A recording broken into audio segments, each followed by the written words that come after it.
కాశ్యపాన్వే సంజాతం నారసింహ పదాశ్రితం రామానుజ గురుం వందే పాణినీయపయోనిధిం. భాగవత సద్గోష్ఠికి సాదరంగా ఆహ్వానం పడుతూ పెద్దలకు దాసం సమర్పించుకుంటూ ఈరోజు మన మంత్రార్థాన్ని తెలుసుకుందాం. ముందుగా స్తోత్రం చదువుకుందాం. హరి అష్టకం చదువుకుందాం. ఇవాళ హరిర్హరితి పాపాని దుష్ట చిత్తైరపి స్మృతః అనిశ్చయాపి సంస్పృష్టో దహత్యేవ హి పావకః. స గంగా సగయా సేతుః స కాశీ స చ పుష్కరం జిహ్వాగ్రే వర్తతే యస్య హరిరిత్యక్షరద్వయం. వారాణస్యాం కురుక్షేత్రే నైమిషారణ్య ఏవ చ యత్కృతం తేన ఏనోక్తం హరిరిత్యక్షరద్వయం. పృథివ్యాం యాని తీర్థాని పుణ్యాన్యాయతనాని చ తాని సర్వాణ్యశేషాని హరిరిత్యక్షరద్వయం. గవాం కోటి సహస్రాణి హేమ కన్యా సహస్రకం దత్తం స్యాత్తేన ఏనోక్తం హరిరిత్యక్షరద్వయం. ఋగ్వేదోऽధ యజుర్వేదः సామవేదో అపి అధర్వణः అధీతస్తేన ఏనోక్తం హరిరిత్యక్షరద్వయం. అశ్వమేధైర్మహాయజ్ఞైః నరమేధైస్తథైవ చ ఇష్టం స్యాత్తేన ఏనోక్తం హరిరిత్యక్షరద్వయం. ప్రాణప్రయాణపాధేయం సంసార వ్యాధినాశనం దుఃఖాత్యంత పరిత్రాణం హరిరిత్యక్షరద్వయం. బుద్ధ పరికరస్తేన మోక్షాయ గమనం ప్రతి సకృదుశ్చారితం ఏన హరిరిత్యక్షరద్వయం. హర్యష్టకమిదం పుణ్యం ప్రాతరుత్థాయ పఠేత్ ఆయుష్యం బలమారోగ్యం యశో వృద్ధిశ్రియావహం.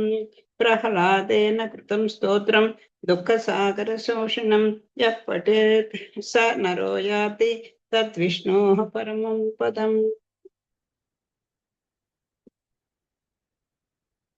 అష్టాక్షరి మంత్రంలో అకారం యొక్క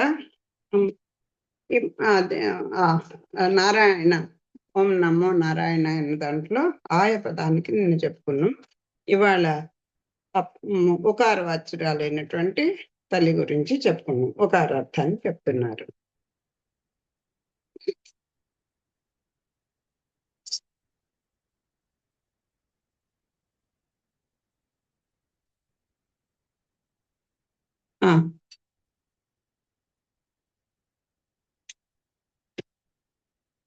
వేరు వేరు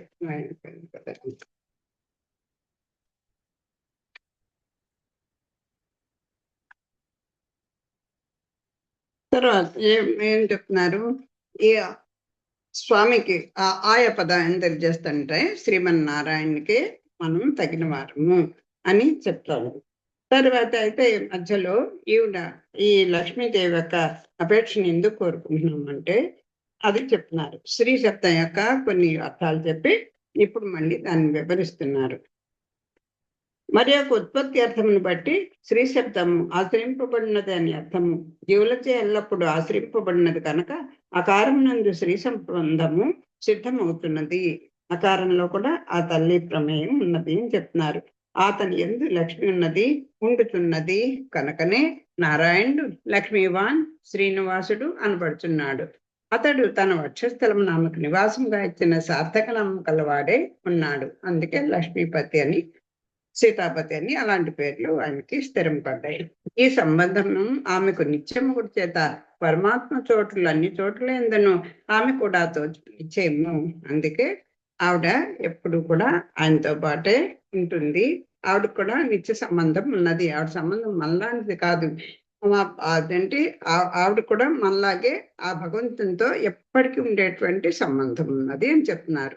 అంటే ఆవిడ కూడా మనలాగే శేషభూతురాలే అని చెప్తున్నారు. అందుకే అకార సంబంధం ఆమెకు నిత్యమని సత్యమని ధృవీకరింపబడుతున్నది.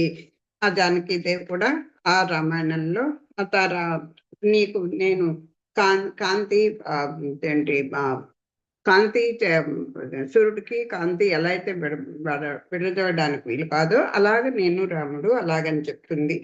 అలాగే ఈవిడ కూడా ఆ స్వామిని వదిలి ఉండను అని చెప్తుంది. అయిపోయిన తర్వాత సుందరకాండలో రామాయణ సుందరకాండలో మరొక ఉదాహరణ కలదు. ఈవిడ యొక్క ఏంటి ఆ ఈవిడ యొక్క పురుషకారం గురించి కూడా చాలా విషయాలు చెప్పారు.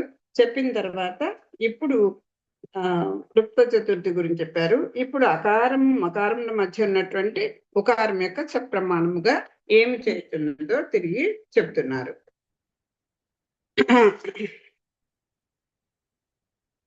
అకారం మకారముల మధ్య ఉన్న ఉకారము సప్రమాణముగా ఏమి బోధించునో తిరుగా సూక్ష్మ విచారం చేసి ముందుకు పోవట యుక్తము. ఆత్మ పరతంత్ర జీవుడు. ఆత్మ అనేది పరతంత్ర జీవుడు, భగవంతునికే శేషపుత్రుడుగా ఉండేది. అనగా అకార స్వరూపుడైన పరమాత్మకు శేషపుత్రుడని, అకారం చే చెప్పబడు పరమాత్మ మకారం చే చెప్పబడు జీవునకు శేషి అనియు. ఆయన శేషి, మనము శేషభూతులము.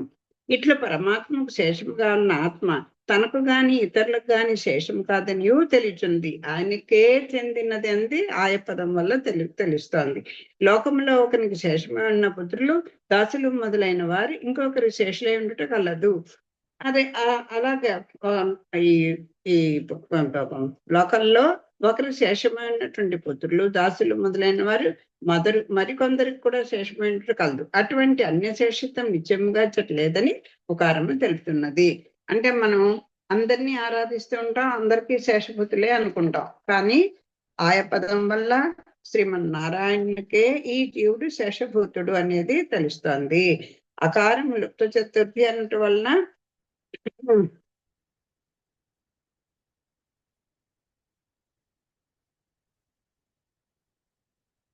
చదివేసుకున్నట్టు చెప్తాను, చదువు సార్. ఉకారం అకారం లుప్త చతుర్థి అన్నట్లు తెలుసుకొని ఉంటుంది. ఆ విభక్తి పైన ఉకారం చే చెప్పబడు లక్ష్మీదేవికి మకారం చే చెప్పడు జీవుడు దాసపుత్రుడనియు తెలుచున్నది. అంటే ఆవిడకి కూడా ఈ జీవుడు శేషభూతుడే.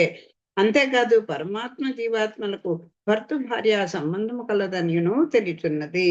ఆయన భర్త, మనము భరింపబడే వాళ్ళము. అంటే మనకి భగవంతుడితోటి నవవిధ సంబంధాల్లో భర్త భార్య సంబంధము మరీ విడదీయరండి. దీనిలో మొదటిది స్వాతంత్ర లక్ష్యమును, తర్వాతి పారతంత్ర లక్ష్యమును కలిగి ఉండి అనన్యార్హ సంబంధం సహింపరానిదని తెలుపుతున్నది.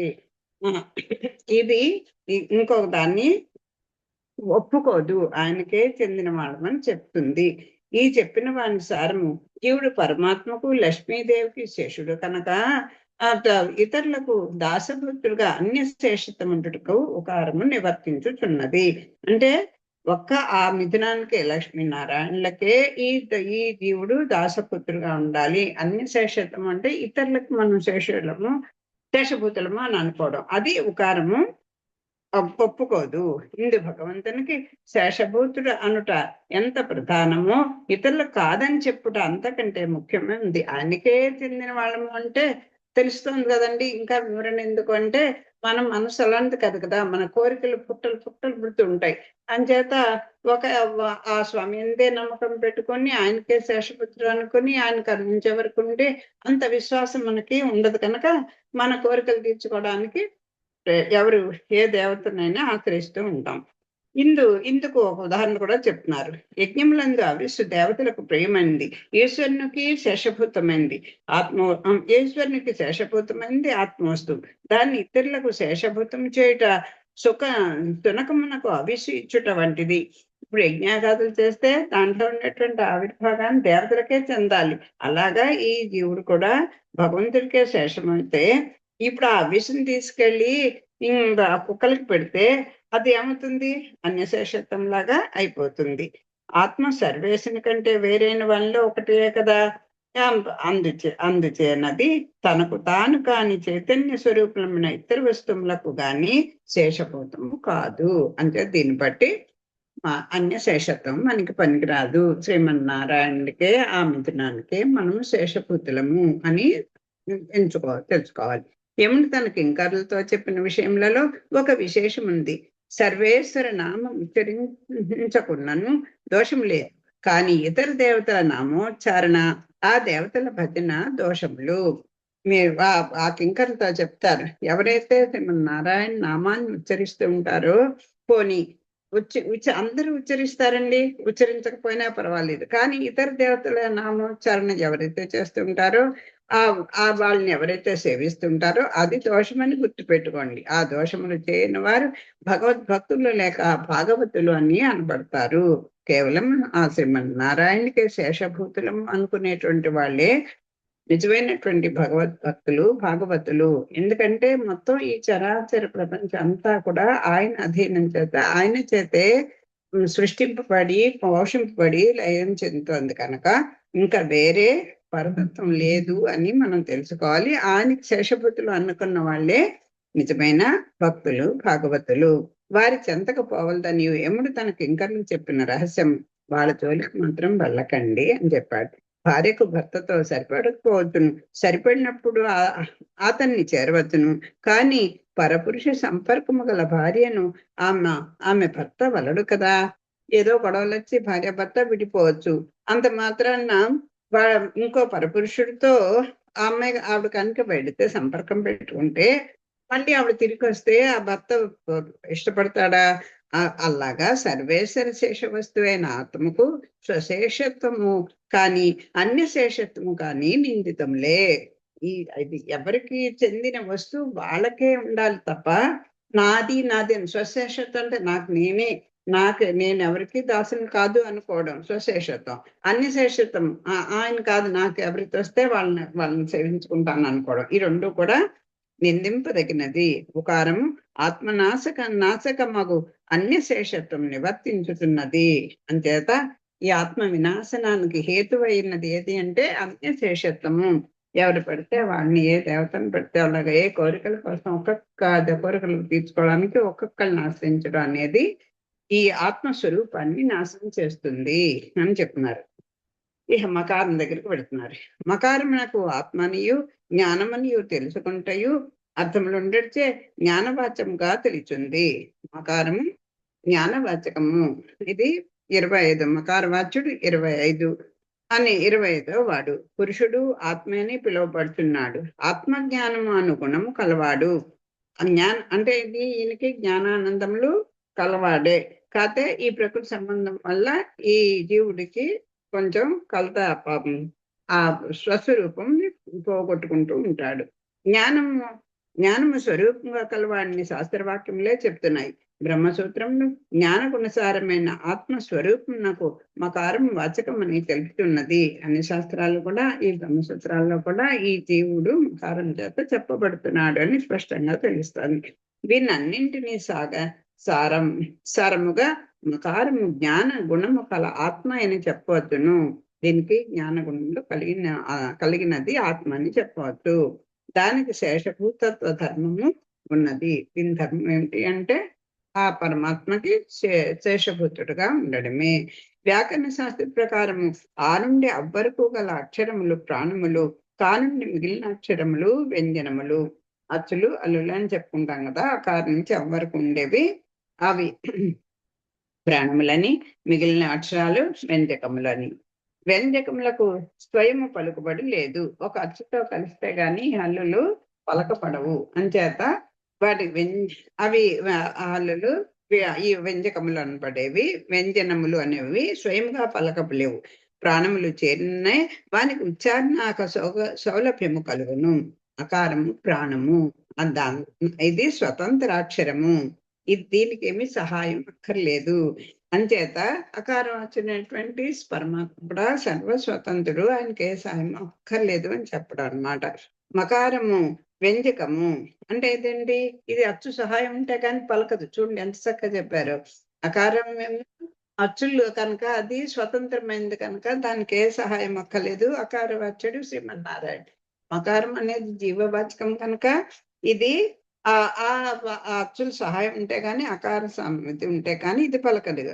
మకారములు కదా మా అని పలకాలంటే అంచేత ఆ ఆకార సంబంధం ఉంటేనే ఇది పలకగలదు. అంచేత ఇది అస్వతంత్రము.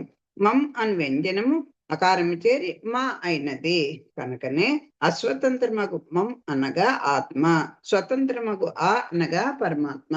అంటే ఈ జీవుడు ఆకారవాచ్యుడైనటువంటి పరమాత్మ కలిసినప్పుడే దాని సత్తా కలుగుతుంది. అప్పుడే మకారం అనే జీవతత్వం ఏర్పడుతుంది. మకారం 25వ వాడని చెప్పుటేట్లు కానుండి మా వరకు గల వ్యంజనములు కచట తప 5 వర్గములు. దీన్ని మళ్ళీ 5వ వాడని ఎలా చెప్తారు అని చెప్తే, కానుండి మా వరకు ఉండేటువంటి ఆ కచట తపలు అంటారు కదా, 5 వర్గములు. కవర్గము, చవర్గము, టవర్గము, తవర్గము, పవర్గం అనేది. ఒక్కొక్క వర్గానికి మళ్ళీ 5 అక్షరములు.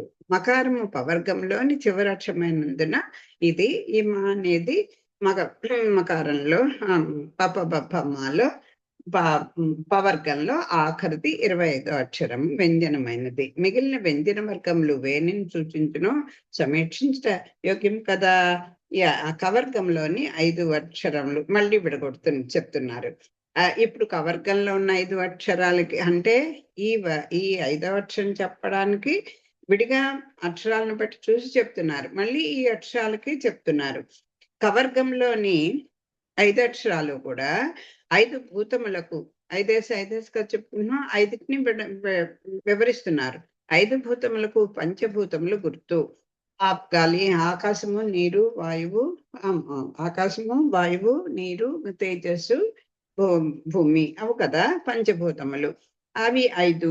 తర్వాత చవర్గములోని 5 అక్షరములు ఇంద్రియాలు, జ్ఞానేంద్రియము. 4 మొదలకు 5 కర్మేంద్రియములకు సంకేతము. అదే 5 పంచేంద్రియాలు, 5 కర్మేంద్రియాలు.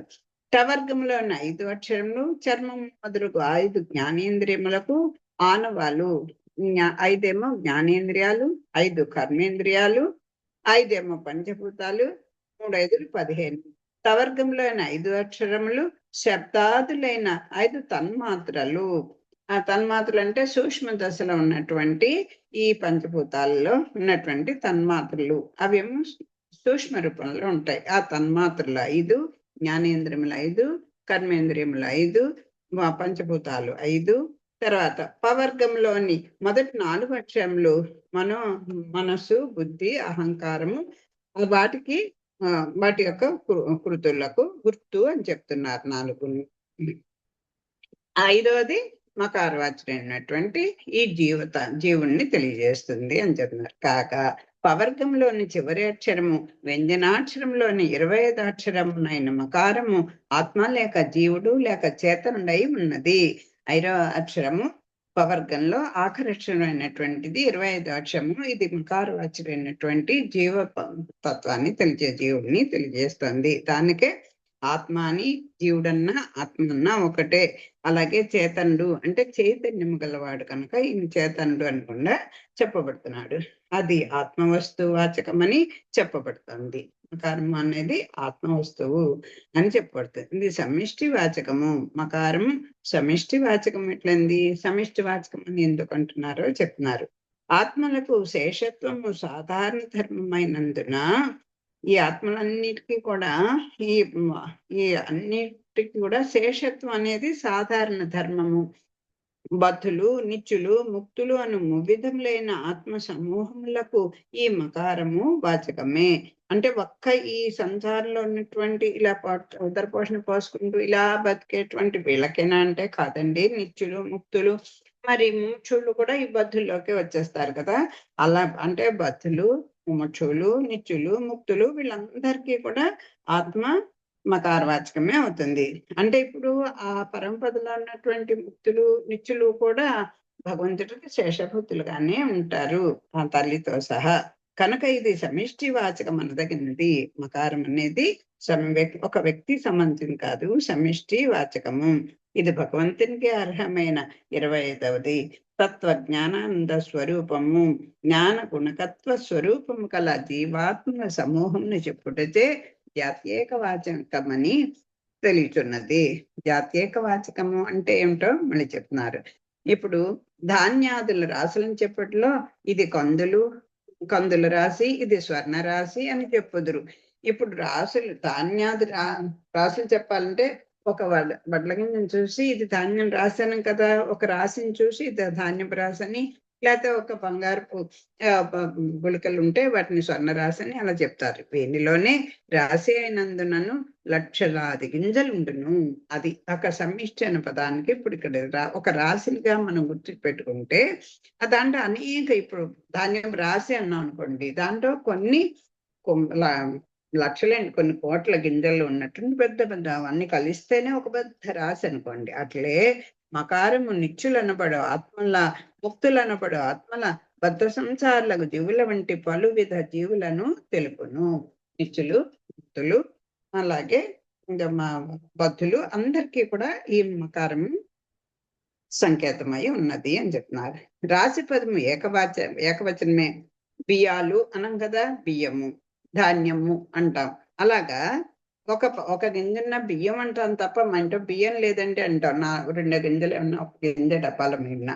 అలాగా ఇది ఏకవచనమే ఎప్పుడు కూడా. బియ్యం అంటాం తప్ప బియ్యాలు అన్నాం కదా. అలాగే కానీ అది ఆ రాశిని తెలుపు. అట్లే మకారం నందలి ఏకవచనమును ఆత్మజాతిపరమైన ఏకవచనము. ఈ మకారం అనేది ఎంతమంది దాంతో సమిష్టి పదమైనప్పటికీ కూడా జీవుడు అనే చెప్పబడతాడు.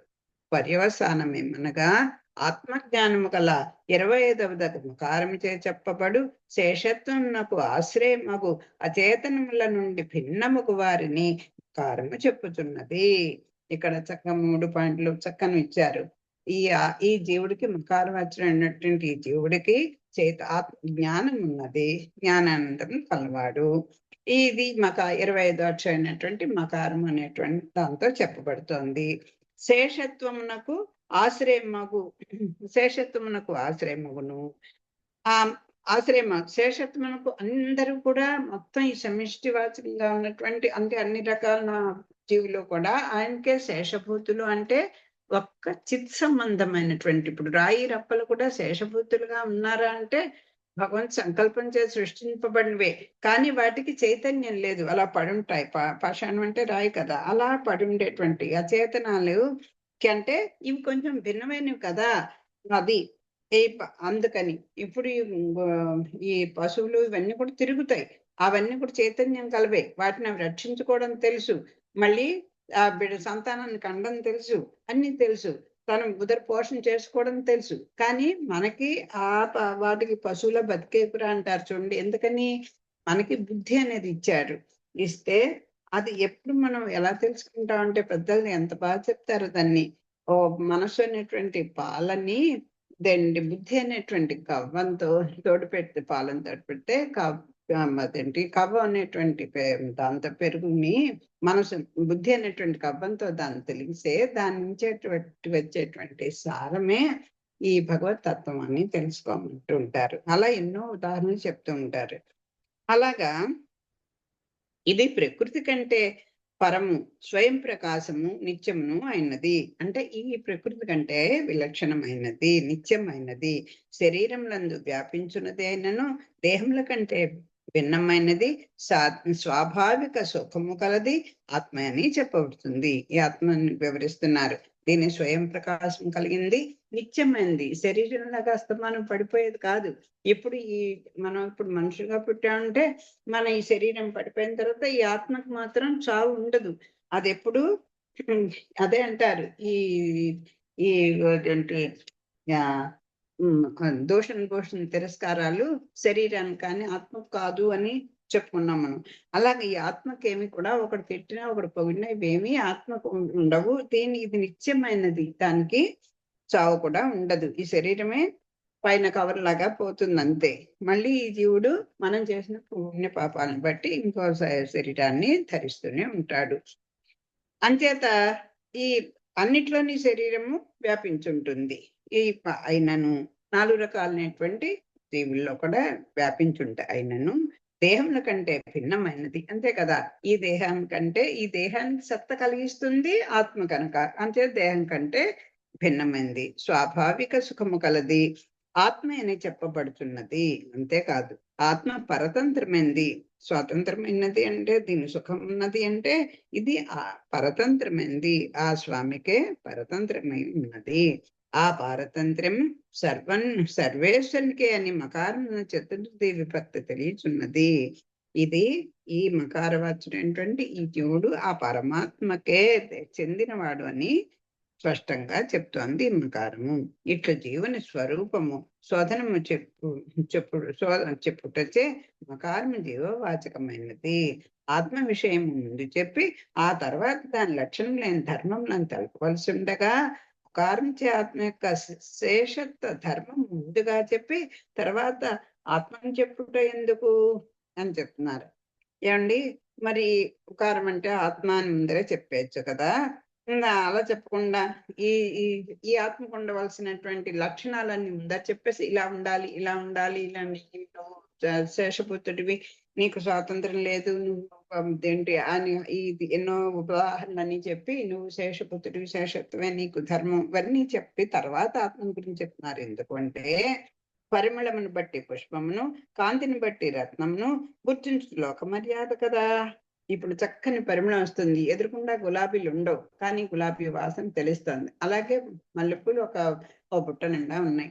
ఓహో, ఇక్కడ మల్లెపూలు వచ్చాయేంటి అని అనుకున్నాం, పువ్వుల్ని మనం చూడలేదు. అలాగా పరిమళ కాంతుల్ని బట్టి వారిని ఆదరించుట ఉన్నది కదా. అట్లే శేషత్వాన్ని బట్టి ఆత్మను గుర్తించి గౌరవించటం మర్యాద అగును. వీడికండి ఎంత అన్ని రకాల యోగ్యుడైనా సరే, ఎంతో జ్ఞానం ఉంది, అన్ని ఉన్నాయి, వాడికంటే వాడికి వాడే సాటి అన్నట్టు ఉన్నా కూడా చూడండి ఎంత పెద్దలేందు, ఆచార్యులేందు, భగవంతుడికి ఎంత వదిలి ఉంటాడండి. అసలు ఏమిటో వాడికి ఏమి తెలుసా తెలియదా, ఏమి చేతకాని వాళ్ళ చేతులు కట్టుకుంటాడండి అని చెప్తారు చూసారా. ఆ శేషత్వాన్ని బట్టే కాబట్టి ఆత్మని గుర్తించి గౌరవించటం మర్యాదగను. పరమాత్మను ఆశ్రయించుడు దేనిని బట్టి? శేషత్వం బట్టి కదా. అది పరమాత్మనికి వీడు భక్తుడు, వీడు శేషభక్తుడు, వీడు భగవంతుడికే చెందినవాడు అనేది దేని బట్టి తెలుస్తుంది? మనం స్వతంత్రం కాదు, మనం రక్షించుకోవడం చేత కాదు, మనం ఎందుకు ఇదైన వాళ్ళు కాదు, మనం అనిపించేటువంటి ఈ సౌఖ్యాలన్నీ కూడా ఆయనకే చెందినవి అనేటువంటి అకారత్రయం యొక్క అర్థం తెలిసి ఈ ఈ 5 రకాలైనటువంటి అర్థాలు మనకు తెలిస్తే అప్పుడు కదా మనం ఈ మకారం యొక్క ప్రకాశం కనపడుతుంది అని చెప్తున్నారు. శేషత్వ భావం లేని ఆత్మాపేక్ష వ్యర్థమగును కదా. అసలు ఈ ఆత్మ అసలు వేస్ట్ అండి అంటే చూసారా. దాని యొక్క ఏం నీ ధర్మం అంటే నువ్వు తెలుసుకోకపోతే ఎందుకయ్యా పుట్టావు మనిషిగా అని అడుగుతుంటారు. నువ్వు మనిషి కదా, అన్న పశువా? జ్ఞానం ఉండదా? మాత్రం ఆలోచన లేదా? వివేకం లేదా? అసలు నువ్వు ఏ కులంలో పుట్టావు అంటూ మాట్లాడతారు చూడండి. అంటే ఒక ఇదైతే ఎట్లా ఉండాలి, మానవ జన్మ ఎత్తినందుకు మనం ఎలా ఉండాలి, చక్కని మాన్యులు ఇచ్చారు కదా, మాత్రం తెలియదా? నీ పెద్దవాళ్ళు ఉండరా, ఎంత చెప్తారు, నీకు ఎవరు చెప్పేవాళ్ళు లేరా అని అడుగుతుంది సీతమ్మ. మరో చుట్టూ అలాగే చెప్తాడు. శేషత్వ భావం లేని ఆత్మాపేక్ష వ్యర్థమగును కనుకనే ఆత్మ లక్షణమైన శేషత్వము చెప్పి ఆ వెనుక మకారము లేక జీవుడు చెప్పబడుచున్నాడు. నారాయణ మంత్రమందలి నమః పదం యొక్క అర్థమేమి అని ఇంకో ప్రశ్న వేసుకుంటున్నారు. ఇప్పుడు ఉకారం లేక అంటే ప్రణవం యొక్క అర్థం పూర్తయింది. నారాయణాయ మంత్రంలో ఆయ పదాన్ని యొక్క అర్థం కూడా చెప్పేశారు. ఇప్పుడు రెండో పదమైనటువంటి నమః పదం యొక్క అర్థాన్ని వివరించడానికి పెడుతున్నారు. ప్రణవమునందలి ఉకారం యొక్క అర్థము నమఃపదం వలన విశదమగుతున్నది. ఇప్పుడు నమః అన్న ఉకారం అన్న ఒకటేనండి అని చెప్తున్నారు. అంటే ఉకారం అంటే ఆయనకే చెందిన వాడిని అని, అంటే ఆయనకి చెందిన వాడిని అంటే నాకు చెందిన వాడిని నేను కాదు అనే కదా అర్థం వస్తుంది. అది చెప్పాను. దీనిలో 2 పదములు నానియు మహానియు కలవు. మనహ జ్ఞానే అను ధాతు వలన షష్ఠి విభక్తి ప్రత్యయం వలన మకారం చెప్పప్పుడు ఆత్మ తనకు తాను శేషభూతుడని తోచుచున్నది. మనహ జ్ఞానే అంటే నాకు నేనే అని ఒక అర్థం కనపడుతుంటుంది పైకి, కానీ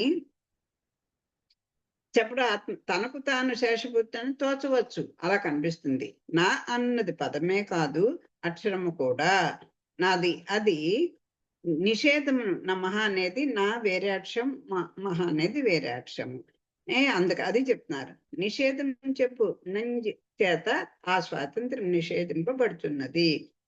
అంటే నై తత్పురుష అంటారు. అంటే ఇది వ్యతిరేక అర్థాన్ని చెప్తుంది. నాకు నేను కాదు అనేది చెప్పబడుతున్నది. కనుక ఈ 2 పదముల చేరిక వలన ఆత్మ ఇతరులకు శేషభూతుడు కాదనుట తెలుపబడుతున్నది. ఈ ఆత్మ ఇతరులకు శేషపుత్రుడు కాదు అన్నట్టుగా కనబడుతుంది. ఇతరులకు అంటే ఇతరులకెవరికి శేషపుత్రుని కాదు అనేది తెలుపబడుతోంది. ఇతరులకు శేషమను భావము కలిగినప్పుడు సర్వేశ్వరునికి గల సర్వ రక్షకత్వము, సర్వశేషిత్వము, సర్వ కళ్యాణ గుణకత్వం వంటి విలక్షణ గుణములను చూపి అట్టి అన్యశేషం నుండి ఆత్మను మరల్చవచ్చును. ఇలా మనకి ఒక అనేక రకాలైనటువంటి ఆలోచనలు వెళ్ళిపోతాయి. ఎదురుకుండా మనకి ఫలాలు వచ్చేస్తుంటే మనం ఇలా అడిగేసరికల్లా ఫలాలు వచ్చేస్తూ ఉంటే ఎప్పుడో కనపడకుండా ఎప్పుడో వచ్చేటువంటి ఫలాల కోసం ఎదురు చూస్తూ ఉంటామా? అంచేత మనకి మనకు కొంచెం దారి తప్పే అవకాశం కనపడుతుంటుంది. కానీ అప్పుడు ఏం చేయాలి? ఇదిగో ఈయన చూడండి, ఈ షాడ్గుణ పూర్ణుడెవడు, అసలు హే గుణాలు లేనివాడెవడు, అసలు ఈ సృష్టి స్థితి లయల కారకుడు ఎవడు, మోక్షాన్ని ఇవ్వగల మోక్ష ప్రదాత ఎవడు, ధర్మ అర్థ కామాలు ఈ ఇంకోటి దేవతలు ఇవ్వచ్చేమో కానీ మోక్షాన్ని మిగతా దేవతలు ఎవ్వరు కూడా ఇచ్చేటువంటి సత్త గాని శక్తి గాని లేదు. ఎందుకంటే ఈ జీవరాశి అంతలోనే ఆ ఆ దేవతలు ఇంకోటి దేవతలు బ్రహ్మ రుద్రులతో వాళ్ళు కూడా దేవతాగణమే కదా, అందరూ కూడా నారాయణ చేత సృష్టింపబడ్డారు, పోషింపబడతారు, మళ్ళీ లయం అయిపోతూ ఉంటారు. అలాంటప్పుడు మనం దేనిపై ఇలా చెప్పుకోవాలి, ఇతరులకు శేషం అనుభవం కలిగినప్పుడు మనం ఈ నారాయణ నారాయణ పట్టు కూర్చోక్కర్లేదండి అని ఎన్న భావన వచ్చినప్పుడు సర్వేష్ని గల సర్వరక్షకత్వము, మొత్తం ఈ విశ్వాన్ని రక్షించేటువంటి సత్త కలిగిన వాడు సర్వశేషి. అందరికి కూడా ఆ పురుషోత్తముడు శేషికి శేషి ఇజుకొండు శ్రీమన్నారాయణ అనేటువంటిది మనం గుర్తుపెట్టుకుంటే ఆ శేషిత్వము, అలాగే సర్వ కళ్య గుణాకత్వము అన్ని కూడా ఆ లక్ష్మీ పాతిత్వం ఇలాంటివన్నీ కూడా ఆయనకే ఉన్నాయి కనుక ఆ గుణాలని చూపించి ఈ మనసుకి మనం చెప్పుకోవాలి, అన్య శేషత్వం నుండి ఆత్మను మరల్చవచ్చును. ఎప్పటికప్పుడు అనుకుంటుండాలి, అయ్యో నా మనసు అటు వెళ్ళిపోతుంది, ఇటు ఇది కాదు, ఇది కాదు, మన గోల్ ఇది కాదు అని మన రక్షకుడు ఎవరు అనేది మనమే గుర్తేస్తే మనసు పాడుద్ది, ఇది ఎటు కావంటే అటు తిప్పేస్తూ ఉంటుంది. తనకు తానే శేషభూతుడని అనుకొని ఉండువానిచో నీవు నాకు శేషభూతుడవు అనినచో వాడు కాదు, నాకు నేను శేషభూతుడనే కానీ భగవత్ శేషత్వభూతమును అంగీకరించడు. అది రెండోది ఏంటంటే అసలు నేను ఎవరికి శేషభూతుని కాదు అనుకోవడం. నాకు నేనే భగవంతుడు ఉన్నాడని నమ్ముతాము, కానీ ఆయన వల్ల ఇది జరుగుతోందని తెలుసు, కానీ మనం నేనే శాశ్వతుడు, నాకు నేనే గొప్పవాడిని, ఆయన గొప్పవాడు అయితే అవ్వచ్చు కానీ నాకు నేనే గొప్పవాడిని అనుకుంటాడు. నీవు నాకు శేషపుత్రుడు అన్నచో, ఒరే నువ్వు నాకు చెందిన వాడురా, నువ్వు ఎవరినా భగవంతుడు మొత్తుకున్నా కాదు కాదు, నాకు నేనే శేషపుత్రుడిని అనుకుంటాడు. అనుకున్నప్పుడు ఏమవుతుంది? అసలు భగవత్ శేషత్వాన్ని అంగీకరించాడు కదా వీడు. అటువంటి భావన నుండి జీవన్ నివర్తింపజే అవకాశము నశించును. వీడిని ఇలాంటి వాడిని ఆ జీవుని యొక్క భావాన్ని నశించిపోతూ ఉంటుంది, అంతే, ఇంకెవరు ఏం చేయలేరు. కనుక నమహాను పదము మహాను మకారమును మకారమును చెప్తాను, రేపు చెప్తున్నా నమ పదాన్ని మళ్ళీ వివరంగా చెప్తాను. స్వస్తి ప్రజాభ్య పరిపాలయంతాం న్యాయేన మార్గేణ మహిమహి సహ గో బ్రాహ్మణేభ్యో శుభమస్తు నిత్యం లోకాః సమస్తాః సుఖినో భవంతు. మంగళం కౌసలేంద్రాయ మణికుణాబ్దే చక్రవర్తి తనూజాయ సార్వభౌమాయ సర్వ